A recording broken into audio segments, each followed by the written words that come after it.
9 مئی کے منصوبہ سازوں اور ماسٹر مائنڈز کے خلاف قانون کی گرفت مضبوط کرنے کا وقت آ گیا۔ Army chief general Asim Munir کی زیر صدارت فارمیشن کمانڈرز کانفرنس میں عزم۔ پاک فوج کے فارمیشن کمانڈرز کی 9 مئی کے واقعات کی سخت ترین الفاظ میں مذمت۔ آرمی چیف نے کہا تنصیبات پر حملہ کرنے والوں کو جلد کٹہرے میں لا کر کیفر کردار تک پہنچایا جائے گا۔ کارروائیاں آرمی ایکٹ اور آفیشیل سیکرٹ ایکٹ کے تحت کی جائیں گی۔ کثرت سے جمع ناقابل تردید شواہد کو جھٹلایا یا بگاڑا نہیں جا سکتا۔ انسانی حقوق کی فرضی خلاف ورزیوں کے پیچھے پناہ لینے کی کوشش بے سود ہے۔ گمراہ کن بیانات کا مقصد افواج کو بدنام کر کے مذموم سیاسی مفادات کا حصول ہے۔ ملک دشمن عناصر اور ان کے حامی معاشرتی انتشار پیدا کرنا چاہتے ہیں۔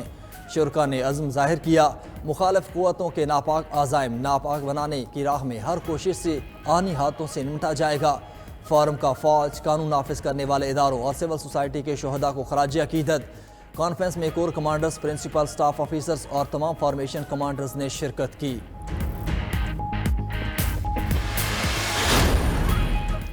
نئی جماعت کا نام استحکام پاکستان، 120 سے زائد سابق اراکین شامل۔ لاہور میں سیاسی رہنماؤں کے اعزاز میں عشائیہ۔ میزبان تھے جہانگیر ترین اور علیم خان۔ عشائیے میں شریک فواد چودھری، عمران اسماعیل، علی زیدی، عامر کیانی اور فیاض چوہان۔ پارٹی میں شامل نوریز شکور، یاسر ہمایوں، مراد راس، چودھری ظہیر اور فردوس عاشقوان۔ جہانگیر ترین کے ساتھی بن گئے محمود مولوی، اجمل چیمہ، نعمان لنگڑیال، جے پرکاش، جی جی جمال، اجمل وزیر اور دیگر درجنوں اراکین شامل۔ کہ بڑے بزنس مین اکٹھے ہو جائیں، سرمایہ کاری کی گارنٹی دیتا ہوں۔ سابق صدر آصف علی زرداری کا لاہور چیمبر میں چارٹر آف اکانومی کے متعلق تقریب سے خطاب۔ بولے پہلے لوگوں کو امیر کرو پھر ٹیکس لگاؤ۔ معیشت 5 یا 10 سال کے لیے نہیں، نسلوں کے لیے ہوتی ہے۔ چیئرمین پی ٹی آئی کو چارٹر آف اکانومی کی پیشکش کی تھی۔ آصف زرداری نے مزید کہا دفاعی اخراجات زیادہ ہونے کا پروپیگنڈا کیا جاتا ہے۔ پاکستان میں اب بھی آگے جانے کی صلاحیت موجود ہے۔ مائنڈ سیٹ سے نکل کر معیشت کے لیے کام کرنے کی ضرورت ہے۔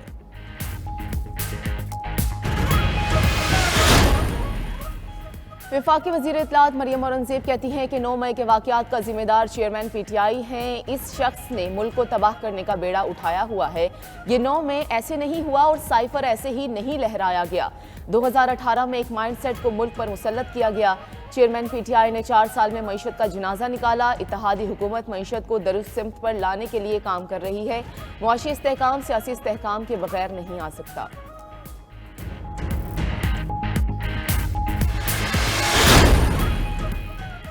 تحریک انصاف کے وائس چیئرمین شاہ محمود قریشی کی ضمانت پارک آمد۔ شاہ محمود قریشی نے چیئرمین تحریک انصاف سے ملاقات کی۔ ملک کی سیاسی صورتحال اور آئندہ کی حکمت عملی پر تبادلہ خیال۔ ملاقات کے دوران پارٹی کے مستقبل کے امور پر بھی مشاورت کی گئی۔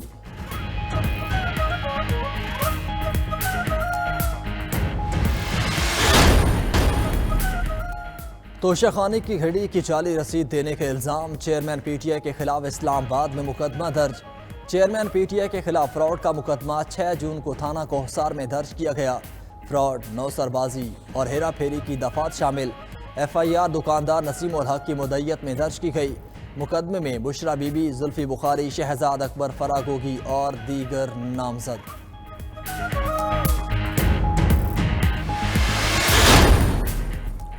پنجاب میں پی ٹی آئی دور میں کروڑوں روپے رشوت لے کر تقرر و تبادلوں کا انکشاف۔ اینٹی کرپشن نے عثمان بزدار اور فراگوگی کے خلاف مقدمہ درج کر لیا۔ بشرا بی بی کے بیٹے ابراہیم مونیکا سمیت 6 بیوروکریٹس بھی نامزد۔ حکام کے مطابق فراگوگی کی ہدایات پر آفیسرز کے پرکشش عہدوں پر تقرر و تبادلے ہوئے۔ رشوت کے پیسے فراگوگی اور ابراہیم مونیکا کو بھجوائے جاتے تھے۔ انکوائری میں فراگوگی پر 45 کروڑ روپے رشوت وصولی ثابت ہو چکی۔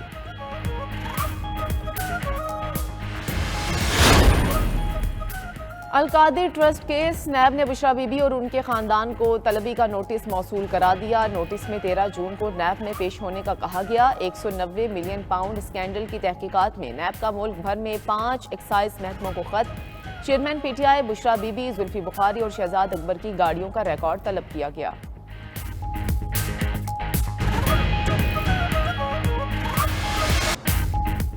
پنجاب انتخابات کا کیس سپریم کورٹ کے فیصلوں پر نظر ثانی ایکٹ کے ساتھ سنا جائے گا۔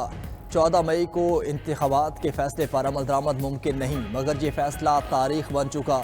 چیف جسٹس امرتا بندیال کے ریمارکس۔ الیکشن نظر ثانی کیس میں کہا عدالت کے کام میں دخل دینا حق میں مداخلت کرنا ہے۔ حکومت تو دروازوں پر احتجاج کر رہی تھی، کیا احتجاج کا مطلب انصاف کے معاملے میں رکاوٹ ڈالنا تھا؟ الیکشن کمیشن نے 8 اکتوبر کی تاریخ دی، پھر کہا 9 مئی کے بعد حالات تبدیل ہو چکے۔ الیکشن کمیشن کی صلاحیت ہونی چاہیے جیسے بھی حالات ہوں انتخابات کا انعقاد یقینی بنائے۔ 90 روز میں انتخابات آئینی تقاضا ہے، دیکھنا ہے کب اور کہاں 90 روز کی مدت کو نظر انداز کیا جا سکتا ہے۔ اگر نظر انداز کیا جاتا ہے تو نتائج بھی دیکھنا ہے۔ اگر معاملہ لارجر بینچ سنتا ہے تو پھر نظر ثانی پر دلائل دینا ہوں گے۔ سپریم کورٹ نے پنجاب الیکشن نظر ثانی اور ریویو اینڈ ججمنٹ کیس یکجا کر دیے، فریقین کو نوٹسز جاری، منگل سے سماعت روزانہ ہوگی۔ وفاقی حکومت کی بجٹ کی تیاریاں، قومی اقتصادی سروے آج پیش کیا جائے گا۔ وزیراعظم شہباز شریف بھی بجٹ کی تیاریوں میں متحرک۔ شہباز شریف سے خیبر پختونخوا کے ضم شدہ اضلاع کے اراکین اسمبلی کی ملاقات، علاقوں کے مسائل سے آگاہ اور ترقیاتی منصوبوں پر تجاویز دیں۔ وزیراعظم نے کہا کہ ضم شدہ اضلاع کے لیے خصوصی ترقیاتی منصوبے بجٹ میں شامل کیے جائیں گے۔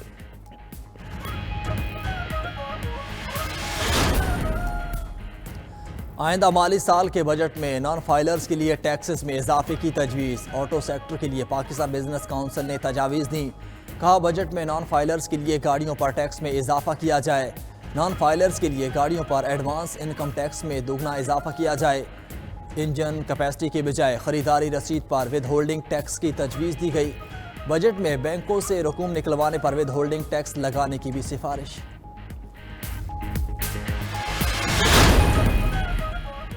آئندہ بجٹ میں درآمدی گاڑیوں پر اضافی ڈیوٹی اور ٹیکس لگے گا۔ ذرائع وزارت خزانہ کے مطابق برآمدات کا ہدف 30 ارب ڈالر، درآمدات کا ہدف 58 ارب 80 کروڑ ڈالر ہوگا۔ تجارتی خسارے کا ہدف 28 ارب 75 کروڑ ڈالر۔ کرنٹ اکاؤنٹ خسارہ جی ڈی پی کا منفی 1.7% رہے گا۔ خسارے سے نمٹنے کے لیے $6.5 کے مزید قرضے لیے جائیں گے۔ کم از کم 100 لگژری آئٹمز کی درآمد پر پابندی، کئی آئٹمز پر ٹیکس اور ڈیوٹی دگنی ہوگی۔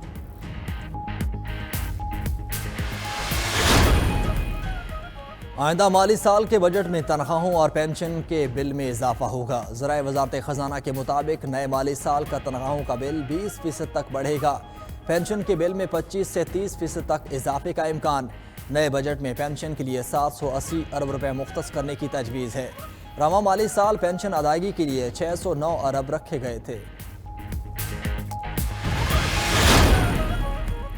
پاکستان کے 5 صنعتی شعبوں میں سالانہ 956 ارب روپے کی ٹیکس چوری کا انکشاف۔ پی ایس سی کا اجلاس، ملک کے 5 شعبوں میں ٹیکس چوری پر رپورٹ پیش۔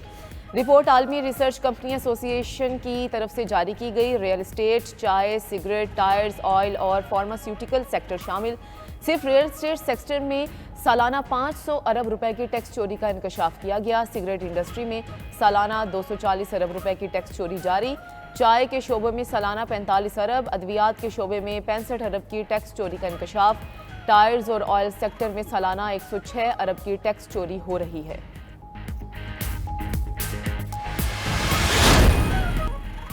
سیاسی جوڑ توڑ عروج پر، رہنماؤں کی کاف لیگ میں بھی شمولیت کا سلسلہ جاری۔ سابق تحصیل ناظم شیخ برا بلال ورک بھی اپنے ساتھیوں سمیت مسلم لیگ میں شامل ہو گئے۔ چیف آرگنائزر مسلم لیگ کاف چودھری محمد سرور اور سیکرٹری جنرل پنجاب چودھری شافع حسین سے ملاقات کی۔ چودھری سرور بولے پاکستان بنایا تھا، اب اس مشکل مرحلے میں پاکستان بچائیں گے۔